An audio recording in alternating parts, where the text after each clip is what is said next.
two young men take a shortcut along the Columbia River. Here, near Kennewick, Washington, they will stumble upon a discovery that will rewrite the history books and launch a 3-year legal battle. I saw what I thought was a rock. The top of it, what I saw was pretty round. And then after I picked it up, obviously, I saw the teeth. Little did they know, this skull would take us thousands of years back in time and forever change our notion of who were the first Americans. Forensic anthropologist Jim Chatters. Very long, narrow brain case, fairly distinct brow, and a nose that just jumps off his face. Very pronounced nose. These are all characteristics more often see on Western Eurasian skeletons, European skeletons.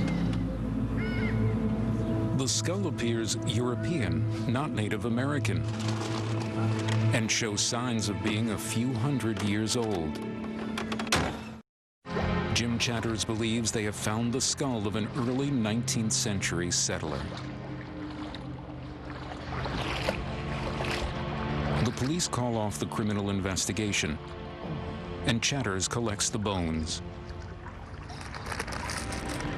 Chatters cannot fathom the importance of this discovery. It will turn out to be a settler like no other. The first clue is in the pelvis. What you can see from the pelvis when we found it is it has a very narrow notch behind the socket for the thigh bone, and that narrow notch is indicative of a male. Chatters will come to call this male Kennewick Man. Over 10 trips, he will collect over 350 bone fragments, about 70% of the skeleton. Only the smaller bones remain missing.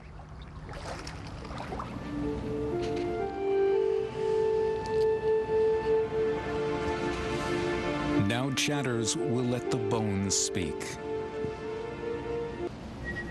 Then Chatters sees something strange and bizarre embedded in the pelvis. Chatters takes the pelvis to Kennewick General Hospital. He begins with a standard X-ray. The X-ray will show if the object embedded in the pelvis is made of metal, like a bullet or knife blade.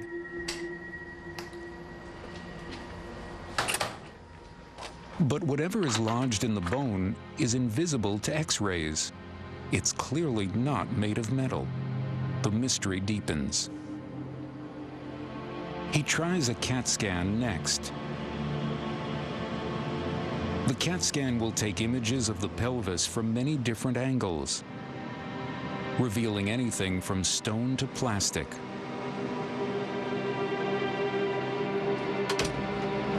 Let's see what we got. Jim Chatters gets the surprise of his life. Buried in what he assumed was a 19th century settler, he finds an ancient spear point. Okay, and this basal point here, sharp, clear, serrated or saw-toothed edge that's characteristic of what we call a cascade point, which is a style that was most commonly used between 5,000 and 9,000 years ago. The spear point cutting through bone and muscle left Kennewick Man in lifelong pain. Chatters is baffled. What is a 19th century settler doing with a Stone Age spear point in his hip? The answer may forever change archaeology. Jim Chatters sends a small bone for radiocarbon dating, hoping to solve the mystery of Kennewick Man. A chemist crushes the bone and begins the process of analyzing an isotope called carbon-14. All living organisms contain carbon-14. But at death, this isotope begins to decay at a steady rate.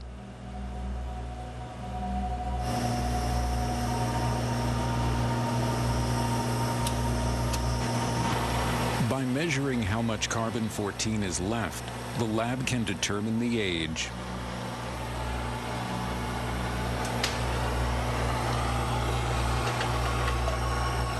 Kennewick Man's age is nothing less than mind-boggling.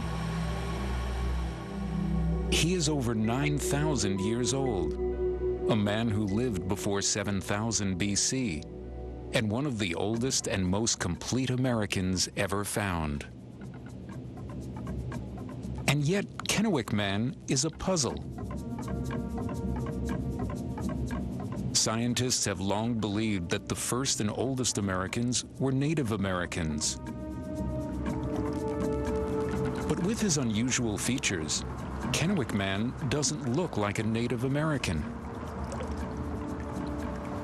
Well, the best way to characterize this is that for most of my career of more than 30 years, I had been following in the tracks of someone, and I thought I knew who I was following.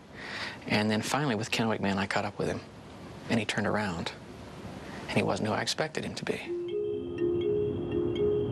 The traditional theory of the peopling of the Americas begins during the last ice age, when a land bridge opens up between Siberia and Alaska. A group of people leave Asia, walk across the land bridge, and settle the Americas.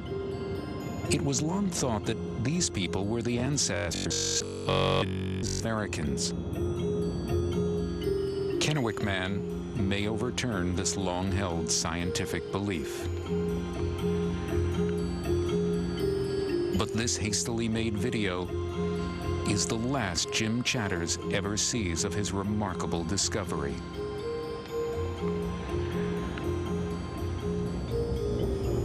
For only 4 days after the radiocarbon date, the skeleton is confiscated by the government. All scientific work stops, as 5 local Native American tribes claim the 9,000-year-old skeleton as their ancestor. When the coroner came to get the bones, actually he called me and says, "Hey buddy, I gotta come get the bones." And I just virtually panicked. I felt that I had not had time yet and really wasn't equipped to gather all the information that a skeleton of this import required. So I felt I'd failed posterity. It was a pretty tough time. By 1990, there were up to 200,000 Native American skeletons in U.S. collections. In response, Congress passes NAGPRA, the Native American Graves Protection and Repatriation Act. Under this law, tribes can claim any skeleton over 500 years old as their ancestor, including Kennewick Man. What's going to happen to the skeleton if it's turned over to the tribes? It'll go in the ground. It'll go into ground it didn't come out of. What that means very quickly is it will deteriorate, and it will disappear. What happens in the next generation when 15 or 20 new methods come up that allow us to ask additional questions? We won't have that material then. The federal government begins taking the legal steps to repatriate Kennewick Man, but then 8 leading anthropologists sue.